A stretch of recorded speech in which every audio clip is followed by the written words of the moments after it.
এই এত রোদি কপি চারা থাকে সব পুড়িয়ে মুড়িয়ে নষ্ট হয়ে যায়। গাছের পাতা হলুদ হয়ে যায় আর ফল আপনার ছোট হয়ে যায়। ঠাঠা রোদে তপ্ত পথঘাট, ঘর ছেড়ে বাইরে বের হলেই মরুভূমির উত্তাপ, খরতাপে জলে শরীর। এর মাঝেও দ্রব্যমূল্যের ঊর্ধ্বগতির বাজারে টিকে থাকতে মাঠে ঘাটে শ্রমজীবীরা।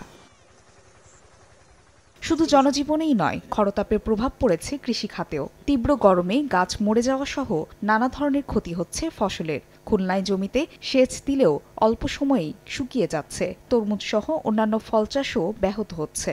গাছের পাতা হলুদ হয়ে যায় আর ফল আপনার ছোট হয়ে যায়। খোরার জন্য এই তরমুজ ক্ষেত্রে যে সার ওষুধ আমরা ব্যবহার করতেছি, গাছ মারা যাচ্ছে, খোরা আর ওষুধও কাজ হচ্ছে না। অনেক সময় খেত খামারি করে আমরা যদি লাভবান হতে না পারি, সব যদি খরচ হয়ে যায়, তাহলে আমরা বাইসে থাকবো কিভাবে? সূর্যের প্রখরতায় রাজশাহীতে আমের গুটি ঝরে পড়ছে, গাছে পানি ছিটিয়েও ধরে রাখা যাচ্ছে না। রৌদ্রের কারণে আমের গুটি ঝরে যাচ্ছে এবং আমের ক্ষতি হচ্ছে, এতে কৃষক অনেক ক্ষতিগ্রস্ত হচ্ছে।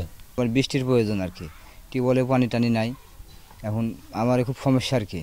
অন্যদিকে তীব্র তাপদাহে ফসল উৎপাদনে কপালে দুশ্চিন্তার ভাঁজ ঠাকুরগাঁও, চুয়াডাঙ্গা সহ বেশ কয়েকটি জেলার কৃষকের। হাড়ভাঙ্গা পরিশ্রম করেও ফসল রক্ষায় ব্যর্থ হচ্ছেন।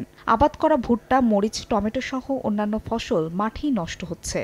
এই এত রোদি কপি চারা থাকে সব পুড়িয়ে মুড়িয়ে নষ্ট হয়ে যায়। মাঠে ঘাড়ে করে পানি আনছি, পানি দিয়েও সে কপি চারা ঠেকাই নিয়ে গেল না। ফুলকপি সুফরি যাচ্ছে, পাতা ছোট হয়ে যাচ্ছে, ফুল ছোট হয়ে যাচ্ছে, আর গরমে মানুষই বাঁচছে না, কপি বাঁচে কিভাবে? তাপমাত্রা বৃদ্ধি অব্যাহত থাকলে তরমুজ সহ ফসল উৎপাদনের লক্ষ্য পূরণ না হওয়ার শঙ্কা জানিয়ে জমিতে বিকল্প পানি রাখা সহ বিভিন্ন পরামর্শ কৃষি অফিসের। আমরা আশঙ্কা করছি এই ধরনের খরা যদি অব্যাহত থাকে তাহলে আমাদের ফলনের উপরে একটা বিরূপ প্রভাব পড়তে পারে।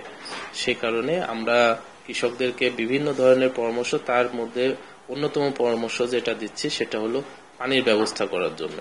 তবে গরম হলেও কড়া রোদে কিছুটা সুফল মিলছে ধান চাষির। ধান মাড়াই করে শুকাতে সময় লাগছে কম।